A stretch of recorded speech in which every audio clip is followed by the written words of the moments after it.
বিসিবির থেকে আমার মনে হয় যে আমাদের সরকারেরই কথা বলা উচিত। অবশ্যই আমি ভেরি সরি যে আমরা ভালো করি নাই, তাদের কাছে আমি রীতিমতো লজ্জিত। আসলে আমি এখনও বিশ্বাস করি যে জাকের খুবই দারুণ একটা প্লেয়ার এবং খুব ইম্পর্টেন্ট প্লেয়ার আমার জন্য। এটা তো আসলে খুবই দুঃখজনক একটা ঘটনা। মানে আমি জানি না একদমই কী রিজনে, যেটা হয়তো বা রাজনৈতিক কারণের কথা শোনা গেল, তাদের কিছু কি বাহিনী বলে তাদের কারণেই হয়তো বা মানে ধর্মভিত্তিক রাজনীতির কারণেই আসলে এই ঘটনাটা। বাট এটা খুবই স্যাড, ফিজের জন্য তো অবশ্যই স্যাড, আমাদের সবার জন্য।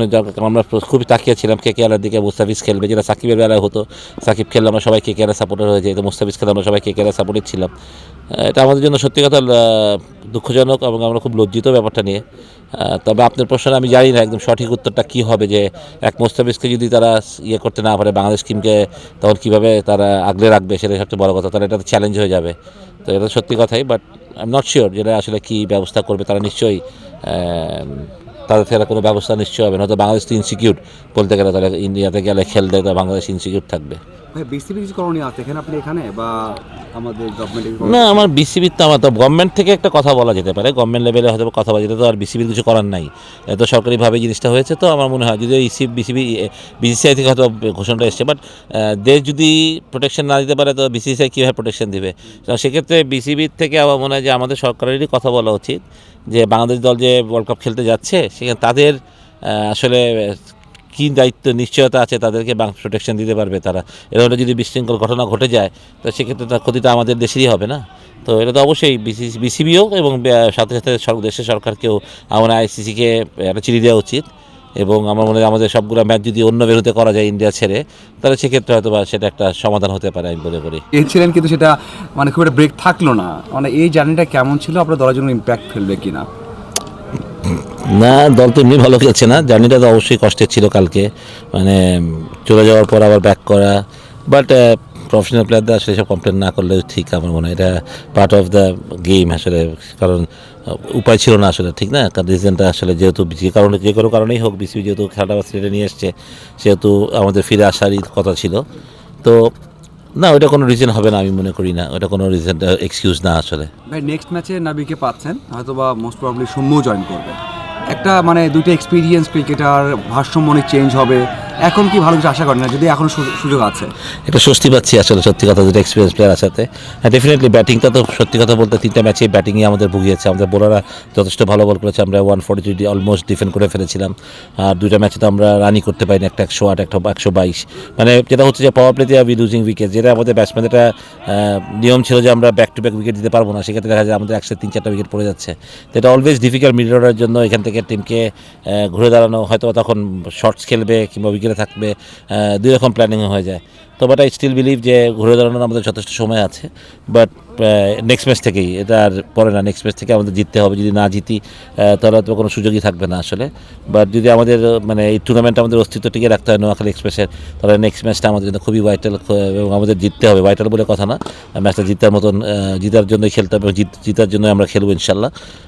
তবে এখন সৌম্য আর নবী আসাতে আমরা একটু হলেও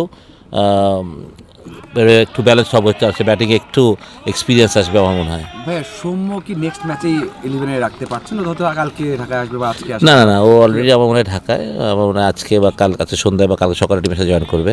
তো কালকে একটা সেশন পাচ্ছে ব্যাট প্র্যাকটিস করার অবশ্যই। তারপরও সৌম্যর উপস্থিতিটা আমার মনে হয় যে টিমের জন্য যথেষ্ট ইম্পর্টেন্ট হবে, আমি বিশ্বাস করি আসলে। সুজন ভাই, আমরা দেখতে পাচ্ছিলাম নোয়াখালী ফ্যান বেসটা আসলে এই দলটাকে নিয়ে অনেক বেশি ক্রেজি। তারা সেই শুধু নোয়াখালী থেকে এসেছিল এই সিলেটে, প্রথম 3টা ম্যাচ ভালো যায়নি। তো তাদের প্রতি আপনার আসলে বার্তাটা কী থাকবে? নিশ্চিতভাবে ঘুরে দাঁড়াতে চাইবেন? অবশ্যই আমি ভেরি সরি যে আমরা ভালো করি নাই, তাদের কাছে আমি রীতিমতো লজ্জিত আসলে। বাট ডেফিনেটলি আমি আশা করি যে আমরা ঘুরে দাঁড়ানোর দল আমরা এখনও আছে। আমি এখন এই দলটার প্রতি যথেষ্ট বিশ্বাস আছে আমার। তো দেখা যাক ইনশাল্লাহ আগামী ম্যাচ থেকে আমরা কতটুকু ভালো করতে পারি। চেঞ্জ যে হলো, মানে যে সিদ্ধান্ত নিল যে এখানে হবে এবং ঢাকায় হবে, এটাতে আপনার মতামতটা কি? মানে চেঞ্জ মানে করেছে, এটা কীভাবে দেখেন? নিশ্চয়ই একটা সমস্যার জন্যই এক্স্যাক্টলি আমি রিজনটা জানি না, হয়তো বা যেহেতু মাঝে 2-3 দিন গ্যাপ পড়লো প্রয়াত নেত্রী মানে শেখ বেগম খালেদার মৃত্যুতে হয়তো বা খেলা বন্ধ ছিল, এসব কারণে হয়তো বা শিডিউল মিলাতে পারেনি এবং বাংলাদেশ টিমকে আবার 23 তারিখের পরেই 23 তারিখের মধ্যে বিপিএল শেষ করতে হবে, ফাইনাল দিতে হবে, বাংলাদেশ টিম ওয়ার্ল্ড কাপের জন্য যাবে। তো সব কথা বিবেচনা করে বিসিবি হয়তো বা সঠিক সিদ্ধান্তই নিয়েছে যে উপায় ছিল না হয়তো বা, আর যেহেতু মাত্র আমরা একটা টিমই ওইখানে ছিলাম, 5টা টিম এখানেই ছিল, আমাদের জন্য একটু কষ্ট হলেও সেটা টুর্নামেন্টের খাতিরে মেনে নেওয়ার মতোই আসলে। ভাইয়া মানে এমনিতে এখন পর্যন্ত খেলা কেমন দেখছেন? একই উইকেটে খেলা হচ্ছে বা খেলা হবে, কোনো চেঞ্জ দেখতে পারবেন? ওয়েদার তো একটা বড় difficulties, to be very honest, কারণ কিউটারকে খালি দোষ দিয়ে লাভ নেই, কারণ যেভাবে কুয়াশা পড়ছিল মানে কুয়াশা পড়া অবস্থায় আমরা খেলেছি, আসলে বাধ্য হয়েছে খেলতে। তো এরকম পড়লে তো আসলে আপনি ভালো খেলা না হওয়ার কথাই, উইকেট তো ভালো হবে না, মাঠেও ইনজুরি হওয়ার যথেষ্ট চান্স আছে। তো আমার ওইটাই একটা যে খেলার টাইমিংটা কি চেঞ্জ করতে পারি কি না আমরা, যে একটু আর্লি শুরু করে, কারণ সবচেয়ে বড় কথা প্রতিটা দলই ন্যাশনাল টিমের প্লেয়ার আছে, যদি আপনি যাওয়ার আগে একটা বড় ইনজুরি হয় তাহলে দেশের জন্য ক্ষতি হবে আবার।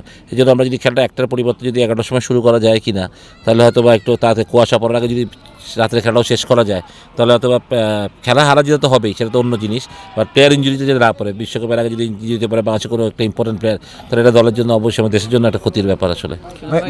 একটা ব্যাপার হচ্ছে জাকের বেশ লম্বা সময় ধরে একটু অফ ফর্মে যাচ্ছে, আপনি লম্বা সময় ধরে তাকে চেনেন এবং তার সাথে কাজ করে আসছেন, এবং আজকেও দেখছিলাম যে একটু আপনার সাথে কথা হচ্ছিল। তো এই খারাপ সময়ে আপনি আসলে তাকে কি পরামর্শ দিচ্ছেন বা কীভাবে ব্যাক করতেছেন, এবং কাম ব্যাক করার জন্য আসলে কী কী জরুরি জাকের? আমি এখনও বিশ্বাস করি যে জাকের খুবই দারুণ একটা প্লেয়ার এবং খুব ইম্পর্টেন্ট প্লেয়ার আমার জন্য, যদিও ব্যাটিংটা একটু পিছিয়ে করছে 5-6, এই জায়গাটা ডিফিকাল্ট হয়, উইকেট পড়ে গেলে থাকতে হয়, আবার শেষের দিকে মারতে হয়, বাট প্রফেশনাল প্লেয়ার হিসেবে অবশ্যই এক্সকিউজও নাই এগুলোর, এগুলো আপনাকে এই কন্ডিশনকে বিবেচনা করেই খেলতে হবে। হ্যাঁ, জাকির একটু অফ ফর্মে আছে, আমরা চেষ্টা করছি, আমিও চেষ্টা করছি আসলে। দেখেন এখন তো আর স্কিল ডিভাইস চেঞ্জ করার আসলে খুব একটা সময় নেই, এখন যতটা আছে মানসিকভাবে আমি ওকে সাপোর্ট করার চেষ্টা করছি যাতে ওর হারানো দিনটা ফিরে আসে, ওদের ভালো একটা ইনিংস খেলা, আমি মনে হয় জাস্ট 1 ইনিংস হবে, একটা ভালো ইনিংস খেললে আবার জাকির ঠিক হয়ে যাবে, যদিও সুযোগ পাচ্ছে না লম্বা ইনিংস খেলা, একটা ম্যাচে সুযোগ ছিল বাট অন্যান্যগুলোতে কিন্তু সময় ছিল না বা একটা কম বল খেলতে হয়েছে, বাট আমি স্টিল বিলিভ করি জাকির অনেক ইম্পর্টেন্ট প্লেয়ার আমার টিমের জন্য আসলে। ভাইয়া আপনি জাকের কথা বললেন, আপনি কি মানে এখনো বিশ্বাস করেন কারণ জাকের, সোহান, অঙ্কন বা এই তিনজনের মধ্যে একজন ওয়ার্ল্ড কাপে যাবে অনেক কথা হচ্ছে, বা মোটামুটি ওরকম একটা ইকুয়েশন চলে দাঁড়িয়ে যায়, আপনি কি বিশ্বাস করেন মানে তার মধ্যে সেই অ্যাবিলিটি আছে যে বিশ্বকাপে পিক করা হয়, বেস্টটা দিতে পারবে, অথবা আপনি কি এখন বিশ্বাস করেন কিনা যে সে বিশ্বকাপে? দেখেন আমি সোহান, অঙ্কন এবং জাকির তিনজনের উপরে আমার যথেষ্ট বিশ্বাস আছে, মানে এই মুহূর্তে পারফরমেন্সটা তো অবশ্যই প্রাধান্য পাবে, এটা তো স্বাভাবিক কথা, সিলেক্টররা যে পারফর্ম করছে তাকেই দেখবে, জাকিরের উপরে আমার যথেষ্ট বিশ্বাস আছে, বাট এটা পারফরমেন্স ওরিয়েন্টেড একটা ব্যাপার, যে এই মুহূর্তে যে ফর্মে আছে তাকেই নিবে টিম, এটাই খুবই স্বাভাবিক। সেক্ষেত্রে হয়তো বা যদি জাকের মিস আউট হয় হিজ আনলাকি, বাট এই সাময়িক এই সময়টা হয়তো বা পারফর্ম করা, হয়তো দেখা যাবে ওয়ার্ল্ড কাপের পরে থেকে আবার পারফর্ম করছে, এরকম হতে পারে, কিন্তু এই সময়টা পারফর্ম করা খুব ইম্পর্টেন্ট ছিল ওর জন্য, দলের জন্য, সবার জন্যই। বাট আমি তারপরে বলি স্টিল কাল আমাদের 5 থেকে একটা ম্যাচ আছে, আমি জানি না সিলেকশন কবে দেবে সেটা আমি বলতে পারবো না, বাট যেই চান্স পাক বা যেই না চান্স পাক, আর মন খারাপ করার কিছু নাই, মনে রাখতে হবে যে ফর্মটাই বিবেচ্য আসলে, সত্যি কথা বলতে গেলে। ভাই লাস্ট প্রশ্ন আমার পক্ষ থেকে, সেটা হচ্ছে জাকের আলী বলছিলেন যে মিস আউট হলে একটু আনলাকি হয়ে যাবে, হাসান মাহমুদ যেভাবে বোলিং করছেন, দুর্দান্ত বোলিং করছেন, ইনসুইং আউটসুইং সব কিছু মিলে বিপিএলে তার বোলিংটা কেমন দেখছেন? সেও যদি বিশ্বকাপ দলে আসলে শেষ পর্যন্ত তার নামটা না যায় বা জমা দেওয়া হয়ে গেছে, যদি না থাকে সেখানে, তিনি কতটা আনলাকি? খুবই দারুণ বল করছে হাসান, একটা নতুন বলে তো সাংঘাতিক, পুরান বলেও খুব ভালো বল করছে, সুতরাং ওর সুযোগ পাওয়াটা উচিত আমি মনে করি, যদি না হয় সেক্ষেত্রে আসলে তার মনে রাখবে কম্পিটিশনে যারা আছে তারাও ভালো করছে, এটা ভুলে গেলেও হবে না, যে আপনি যদি এখন মোস্তাফিজ আর তাসকিনকে তো আপনি বলতে পারবেন না, এছাড়া তানজিম সাকিব কিংবা শরীফুল যদি থাকে, তিনজনের মধ্যেই কোয়ালিটি আছে, সবাই ভালো, বাট এই মুহূর্তে যদি আপনি আমাকে বলেন, আমি বলবো যে হাসান ডেফিনেটলি অনেক ভালো বল করছে এবং is a very good effective bowler, সাদা বলে, নতুন বলে বলেন সেটা পুরান বলে বলেন, বাট দেখেন সিলেকশন এমন একটা জায়গা, আপনি সবাইকে সুযোগ দিতে পারবেন না, এটা সত্যি কথাই, থেকে আপনাকে 15 জনই সিলেক্ট করতে হবে এবং হয়তো বা 4টা ফাস্ট বোলারই মাত্র সিলেক্ট করতে হবে, সেক্ষেত্রে সিলেক্টরের জন্য কাজটা কঠিন হয় সত্যি কথা বলতে। তারপরেও আমার মনে হয় তারা অবশ্যই হাসানকে বিবেচনা রাখবেন না, সেটা আমি বিশ্বাস করি, এবং নিশ্চয়ই কোনো যে কারণেই দলে না নেয় সেই কারণটাও ব্যাখ্যা করবেন যে কেন হাসানকে নেয়। আমি মনে করি যে সিলেকশনটা এমনই হওয়া উচিত যে সিলেক্টররা নেবেন এবং প্রশ্ন আসবে যে এই কেন চান্স পেল না, ও কেন চান্স পেল, চান্স যারা পাবে না তাদের নিশ্চয়ই একটা কারণ থাকবে, ক্রাইটেরিয়া থাকবে যে এই কারণে তারা সুযোগ পায়নি, সেটাও যদি তারা বলে যাচ্ছে, ছেলেরাও হয়তো বা মনে শান্তি পাবে আর কি, সত্যি কথা বলতে গেলে।